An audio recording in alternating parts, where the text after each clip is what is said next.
తెలుగు తెలుగు సాహిత్య నందనం ఛానల్కి స్వాగతం సుస్వాగతం. మనం ఈ వీడియోలో చెప్పుకోబోయే అంశం ఆధునిక కవులలో ఒకడైనటువంటి వేదం వెంకటరాయ శాస్త్రి గారి సాహిత్య విశేషాలను ఈ వీడియోలో తెలుసుకుందాం. ఈ వీడియోలో వేదం వెంకటరాయ శాస్త్రి గారి నేపథ్య పరిచయాన్ని, అట్లాగే వారి రచనలో కథా సరిసాగరం అనే రచన గురించి, అట్లాగే గ్రాంధికవాదాన్ని గురించి, వేద వెంకటరాయ శాస్త్రి గారు రచించినటువంటి నాగానందం అనే రచన గురించి, ఇంకా సూర్యారాయ నిఘంటు గురించి, అట్లాగే వేద వెంకటరాయ శాస్త్రి పొందినటువంటి సన్మానాలు, బిరుదులు, ఇలాంటి అనేకమైనటువంటి అంశాలను ఈ వీడియోలో తెలుసుకుందాం. వివరాల్లోకి వెళ్ళే ముందు నా ఛానల్కి కొత్తగా వచ్చిన వారు సబ్స్క్రైబ్ చేయండి. అలాగే ఇంకా సబ్స్క్రైబ్ చేయని వాళ్ళు ఎవరైతే ఉంటారో వారు కూడా సబ్స్క్రైబ్ చేయండి. అలాగే వీడియో చూస్తున్న వాళ్ళు లైక్ అండ్ షేర్ కామెంట్ చేయవలసిందిగా కోరుతున్నాను. వేదం వెంకటరాయ శాస్త్రి వీరి పరిచయం కనుక చూసుకుంటే 3 స్వతంత్ర నాటకాలు, 6 రూపక అనువాదాలు, 6 సంస్కృత రూపక అనువాదాలు రచించినటువంటి వ్యక్తి. అంటే 3 స్వతంత్రంగా సొంతంగా రచించారు, అట్లాగే సంస్కృతం నుంచి తెలుగులోకి అనువదించారు. ఇంకా శృంగార నైషధానికి, అట్లాగే అముక్త మల్యదనకు, ఈ 2 రచనలకు వ్యాఖ్యానాలు రాసినటువంటి వ్యక్తి. అట్లాగే ఛందస్సు, అలంకారం వంటి విషయాలపైన లక్షణ గ్రంథాలు రచించినటువంటి వ్యక్తి. తెలుగు సాహిత్యంలో కొరుకుపడని, అంటే చూడండి, నారికేల పాకము అని చెప్పేసి అంటారు. ఇప్పుడు మనకు పాకశాస్త్రంలో, పాకాలలో వచ్చేసి సాహిత్య విమర్శలో 3 రకాలైనటువంటి పాకాలు ఉంటాయి. కదలీ పాకం అంటారు. అంటే ఏదైనా రచన వచ్చేసి అరటి తొక్క తీసుకున్నట్టు తినడం, అంటే కొంత కష్టసాధ్యం. అట్లాగనే ఇంకో కదలీ పాకం అంటారు దాన్ని. తర్వాత ఇంకోటి ద్రాక్ష పాకం అంటారు. ద్రాక్ష పాకం అనగానే దాన్ని ఏం చేయాల్సిన అవసరం లేదు, సునాయాసంగా నోట్లు వేసుకుంటూ తినొచ్చు. కానీ నారికేళ్ళ పాకం అంటారు. నారికేళ్ళ పాకం అంటే ఆ కొబ్బరికాయని తీయాలి, పొట్టు తీయాలి, కొట్టాలి, ఇంత కష్టపడితే కానీ అర్థం కాదు. అలాంటి రచనలు వచ్చేసి శృంగార నైషధం, అముక్త మల్యద ప్రాచీన సాహిత్యంలో. అలాంటి వాటికి వీరు వ్యాఖ్యానాలు రాయడం అనేది గొప్ప విశేషం. అది కూడా మంచి సాహిత్య ప్రవేశం ఉన్నటువంటి విద్యార్థులకు సులభమైనటువంటి రీతిలో వీరు వ్యాఖ్యానాలు రాశారు. వేదాంత శాస్త్రాల్లో ప్రవీణులు, అట్లాగే నాటకకర్త, మహాకావ్య వ్యాఖ్యాతగా, భాషావాన్మయ విమర్శకులుగా, అనువాదకులుగా వీరు పేరు పొందడం జరిగింది. ఇంకా అక్కిరాజు ఉమాకాంతం లాంటి వారి గురించి, అక్కిరాజు రమాపతిరావు లాంటి వారు, ఈ అక్కిరాజు రమాపతిరావు గారికి మంజుశ్రీ అని బిరుదున్నది. ఈ అక్కిరాజు రమాపతిరావు గారు ఏమన్నారంటే వేదం గారి గురించి, వేదం వారు వ్యక్తిమాత్రులు కాదు, ఒక ఆచార్య పీఠం. సంస్కృతం, ఇంగ్లీషు, వేదం వెంకటరాయ శాస్త్రి తెలుగు భాషలో వారి పాండిత్యం అపారమైంది, బహుముఖమైంది. సంస్కృతానికి మల్లినాథ సూరి ఎట్లాంటి వాళ్ళు, తెలుగు సాహిత్యానికి వేదం వారు అట్లాంటి వారు అని ప్రశంసలు పొందడం జరిగింది. తర్వాత వేదం వారి పూర్వీకులు నెల్లూరు జిల్లాలోని కావలి ప్రాంతంలోని మల్లయ్యపాలెంలో నివసించేవారు. వీరు 1853లో జన్మించారు, డిసెంబర్ 21న. వీరి తల్లిదండ్రులు వెంకటరమణ శాస్త్రి, అట్లాగే లక్ష్మమ్మ. 1886లో మద్రాసు క్రైస్తవ కళాశాలలో సంస్కృత పండిత పదవిని 25 సంవత్సరాలు ఏకధాటిగా సమర్థవంతంగా నిర్వహించడం జరిగింది. ఆ తర్వాత వీరు చివరిగా వచ్చేసి 1929 జూన్ 18న తెల్లవారుజామున 5:45కు మద్రాసులో మరణించారు. వీరి రచనలు కనుక చూసుకుంటే నాగానందం, ప్రతి ఒక్క రచన కూడా ఇంపార్టెంటే. నేను ఇంపార్టెంట్ అయినవి కూడా మళ్ళీ ఒకసారి చెప్తాను. 1891లో నాగానందం, అట్లాగే శాకుంతలము అని ఉంటుంది 86లో, 1886. ప్రతాపరుద్రీయం 1897. ఆంధ్ర ప్రసన్న రాఘవ విమర్శనం 1898. స్త్రీ పునర్వివాహ దుర్వాద నిరూపణం 1899. గ్రామ్యవాద ప్రయోగ నిబంధనం 1899. విక్రమోర్వశీయం 1901. మేఘ సందేశ వ్యాఖ్య 1901. ఉషా పరిణయము 1901. ప్రియదర్శిక 1910. విసంధి వివేకం 1912. శృంగార నైషధ సర్వాంకష వ్యాఖ్య 1913. బొబ్బిలి యుద్ధము 1916. మాలవికాగ్నిమిత్రము 1919. తిక్కన సోమయాజి విజయము 1919. ఉత్తర రామచరిత్ర 1920, విమర్శ వినోదము 1920, అట్లాగే ఆంధ్ర హితోపదేశ చెంపువు, ఆంధ్ర సాహిత్య దర్పణము, అముక్తమల్యద సంజీవిని వ్యాఖ్య 1921. అముక్తమల్యదకు సంజీవిని వ్యాఖ్య రాసింది ఎవరు అని అడిగితే వేద వెంకటరాయ శాస్త్రి. అట్లాగే రత్నావళి అని చెప్పేసి 1921. తర్వాత అమరుకం అనే రచనకు, అమరుకుడు రచించినటువంటి అమరుకం కావ్యానికి ఆంధ్ర వ్యాఖ్య రాయడం జరిగింది 1910లో. అట్లాగే ఆంధ్ర దశకుమార చరిత్రను రాయడం జరిగింది. అంటే సంస్కృతంలో దండి దశకుమార చరిత్ర రాస్తే వీళ్ళు తెలుగులోకి ఆంధ్ర దశకుమార చరిత్రగా రాయడం జరిగింది. ఇంకా బొబ్బిలి నాటకాన్ని రాశారు, నాటకకర్తగా కూడా పనిచేశారు. ఆంధ్ర విక్రమోర్వశీయ నాటకము అని చెప్పేసి రాశారు. ఇక్కడ సంస్కృతంలో వచ్చేసి కాళిదాసు రాస్తే తెలుగులో ఆంధ్ర విక్రమోర్వశీయ నాటకం రాయడం జరిగింది. ఇక దానికంటే ముందుగాల మళ్ళొకసారి వీరి పరిచయాన్ని చూద్దాం. చూడండి, 1853 నుంచి 1929 వరకు జన్మించారు వేద వెంకటరాయ శాస్త్రి. తర్వాత జన్మస్థలం నెల్లూరు జిల్లా మల్లాయపాలెం కావలిలో జన్మించారు. వీరి బిరుదులు రెండున్నాయి. మహామహోపాధ్యాయ, కళా ప్రపూర్ణ అని చెప్పేసి బిరుదులు, ఇది ఇంపార్టెంటు. తర్వాత జన వినోదిని వీరు నడిపిన పత్రిక, ఇది ఇంపార్టెంట్ చూడండి. వేద వెంకటరాయ శాస్త్రి గారు నడిపిన పత్రిక ఏది అని అడుగుతారు, జన వినోదిని. అట్లాగే జ్యోతిష్మతి అని ముద్రణాలయాన్ని నడిపారు. అట్లాగే వీరి నాటకాలు కనుక చూస్తే స్వతంత్ర నాటకాలు, అనువాద నాటకాలను ఈ రెండు రకాలుగా ఉన్నాయి. స్వతంత్ర నాటకాలు ప్రతాపరుద్రీయం, ఉషాపరిణయం, బొబ్బిలి యుద్ధం. అనువాద నాటకాల్లో నాగానందం, అభిజ్ఞాన శాకుంతలం, అట్లాగే మాలవికాగ్నిమిత్రం, ఉత్తర రామచరిత్ర, విక్రమోర్వశీయం, రత్నావళి, ఈ 5 కూడా అనువాద నాటకాలు. ఇక అనువాద గ్రంథాలకు సంబంధించి, అనువాదం అంటే సంస్కృతం నుంచి తెలుగులోకి అనువదించినవి. అలంకార సార సంగ్రహము అని చెప్పేసి ఒక రచన. తర్వాత సాహిత్య దర్పణము అని మీకు విద్యానాథుడు రచించినటువంటి సాహిత్య దర్పణం. ఆంధ్ర కథా సరిస్సాగరము అనే అనువాద గ్రంథం. ఇంకా ఒక విమర్శన గ్రంథాల విషయానికి వస్తే భారతి రూపక మర్యాదలు, నన్నచూనుడి కవిత్వం పైన విమర్శన గ్రంథాలు రాశారు. అట్లాగే వ్యాసాలు, శారదాంచికలు అని చెప్పేసి, ఇది ఇంపార్టెంటు. శారదాంచికలు అనే పేరుతోని వ్యాసాలు రచించింది ఎవరు అని అడుగుతారు, అది వేద వెంకటరాయ శాస్త్రి. తర్వాత వ్యాకరణం సంబంధించి విసంధి వివేకము, ఇది ఇంపార్టెంట్. విసంధి వివేకము అనే గ్రంథ రచన చేసిన వారు ఎవరు అని అడుగుతారు, అది వేద వెంకటరాయ శాస్త్రి.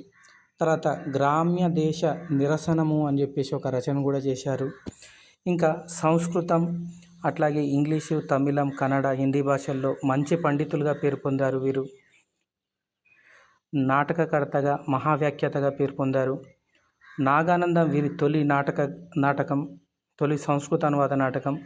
ఇందులోనే పాత్రోచితమైనటువంటి భాషను ప్రవేశపెట్టారు. నాగానందం గురించి ప్రత్యేకించి చెప్పుకుందాం. ఇక ఇంపార్టెంట్ విషయం ఏంటంటే పాత్రోచితమైనటువంటి భాష ఈ గ్రంథాలలో ఉంది అని అడుగుతారు, అది ప్రతాపరుద్రీయం, అట్లాగే నాగానందం. ఈ 2 నాటకాల్లో కూడా పాత్రోచితమైనటువంటి భాషను ప్రవేశపెట్టారు.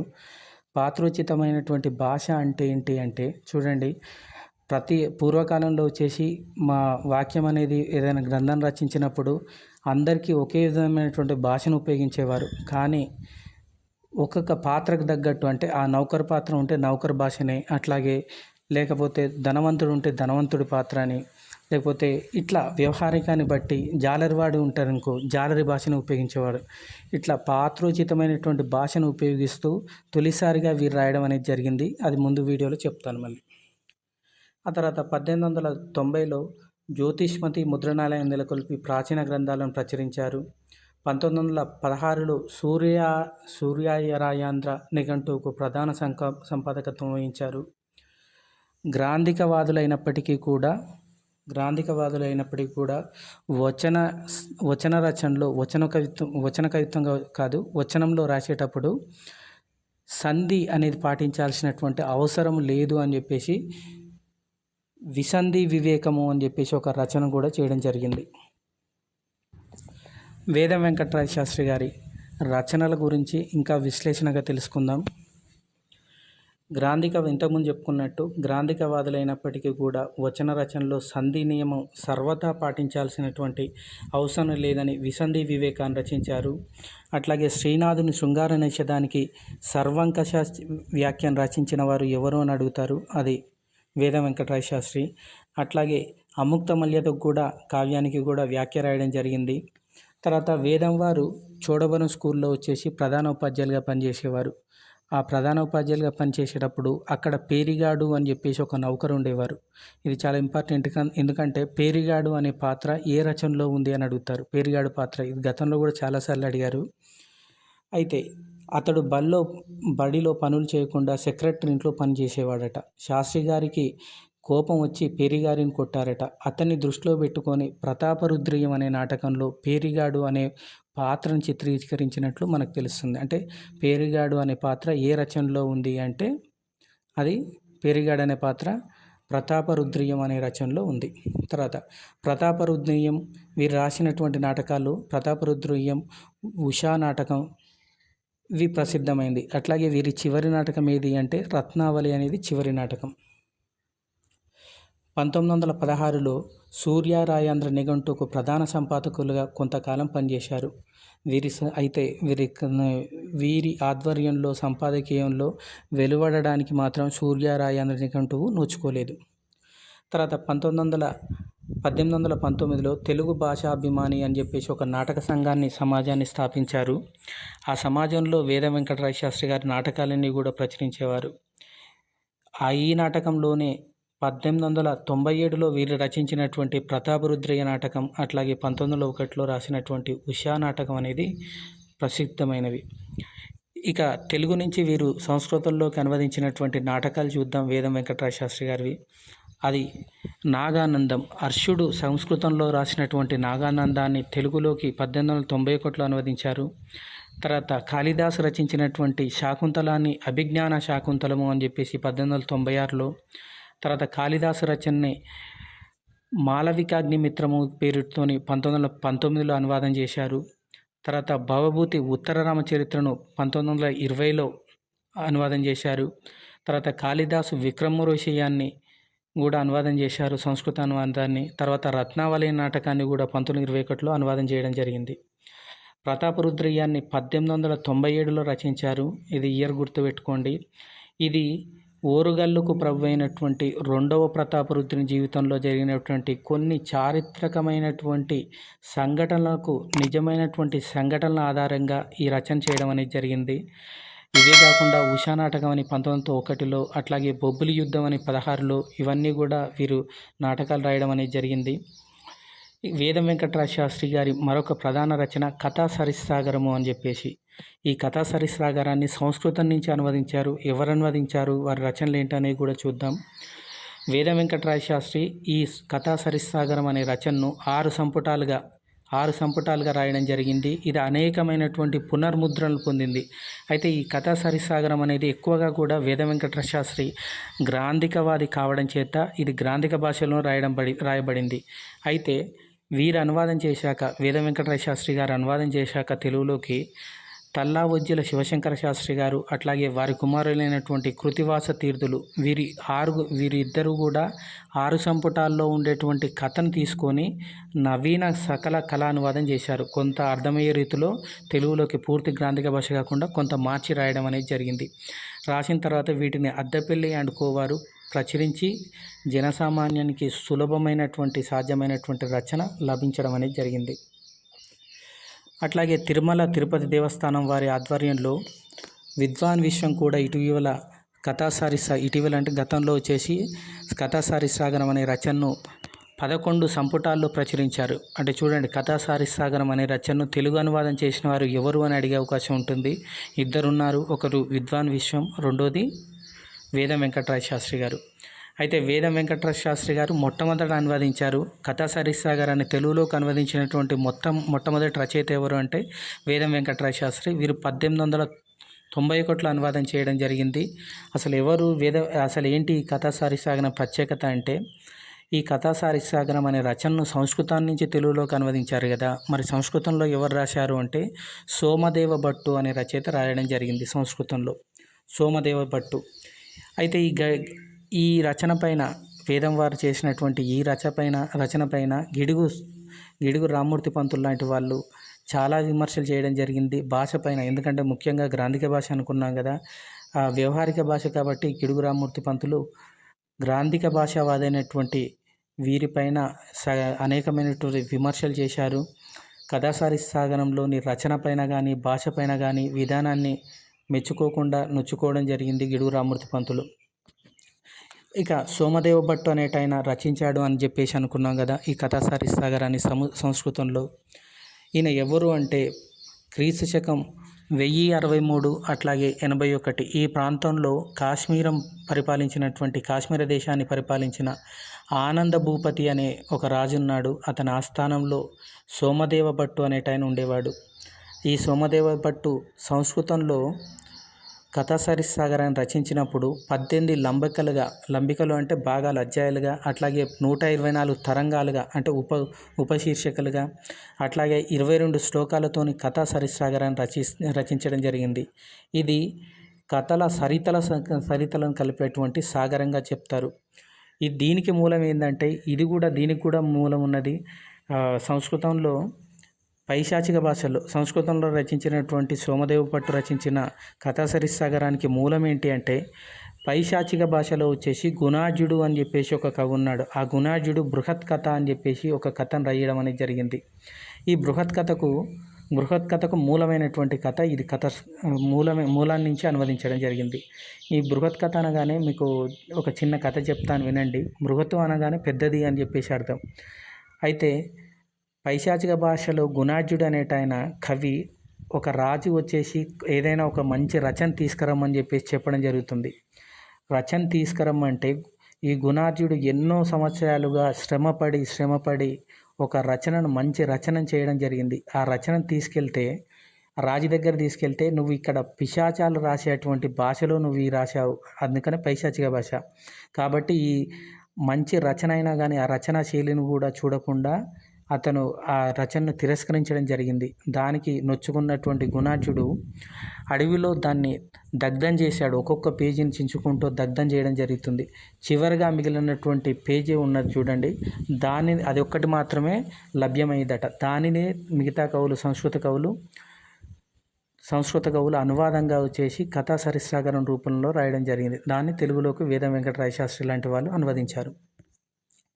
ఇక గుణార్జుడు శాతవాహన ప్రభుల రాజధాని అయినటువంటి ప్రతిష్టానపురంలో ఉండేటువంటి ఆంధ్రుడు, అంటే ఆంధ్రదేశానికి చెందినవాడే. క్రీస్తు పూర్వం 200 నుంచి 150 మధ్యలో గుణార్జుడు ఉండేవాడని చరిత్రకారులు చెప్తారు. క్రీస్తు శకం 875 సంవత్సరంలో కంబోడియా దేశంలోని ఒక శాసనంలో గుణార్జుడు పేరు ఉందట. ఆయనకు ప్రాకృత భాష మీద కలిగినటువంటి విరక్తి గురించి దాఖలాలు కనబడుతున్నాయి. ఇలా దండి, గుణార్జుడు, భట్టబాణుడు, భాసుడు, కాళిదాసు మొదలైన సంస్కృత మహాకవులందరూ బృహత్ కథ నుంచి ఉత్తేజం పొంది తమ రచనలు చేసిన వారే. అట్లా సోమదేవుడు సంస్కృతంలో వచ్చేసి రచన కథాసారి సాగరం చేయడం అనేది జరిగింది. అయితే ఈ 1886లో వేద వెంకటరాయ శాస్త్రి గారు ప్రక్రియ ఛందస్సు అనే ఒక గ్రంథాన్ని రాశారు. ఆ గ్రంథం రచించిన తర్వాత కథాసారి సాగరం అనువాదాన్ని ప్రారంభించడం జరిగింది. ఇక వేద వెంకటరాయ శాస్త్రి గారి మరొక రచన నాగానందము అని చెప్పేసి ఒక రచన ఉన్నది.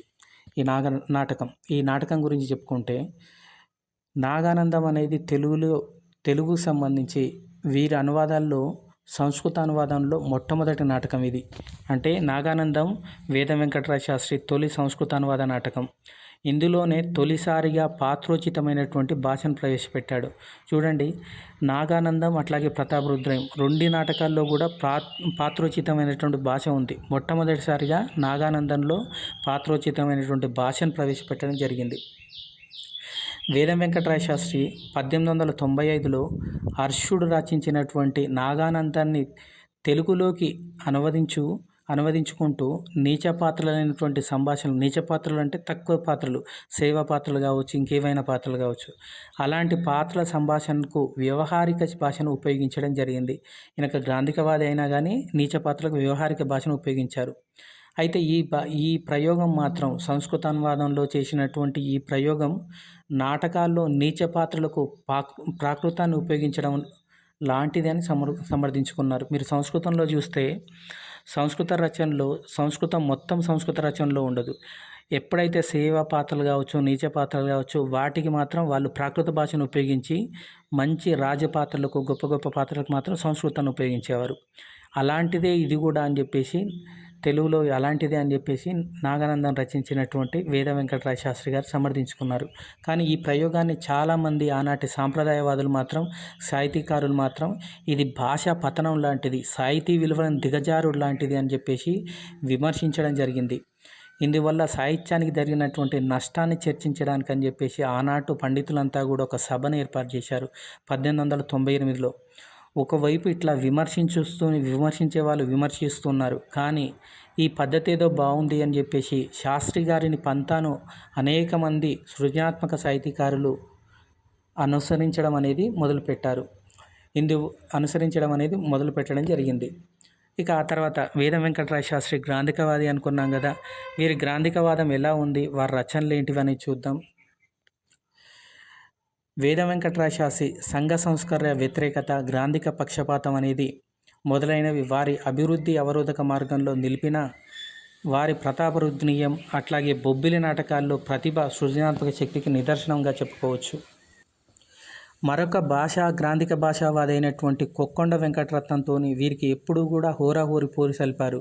అయినా సరే కానీ వ్యవహారిక భాష పైన కూడా అంతే విరుచుకుపడ్డారు. అంటే కొక్కొండ వ్యతిరేకం కాబట్టి గ్రాంధికవాదను విమర్శించడం అట్లాంటివి చేయలేదు. ఆయన వ్యవహారిక భాషను మాత్రం విమర్శించడం జరిగింది.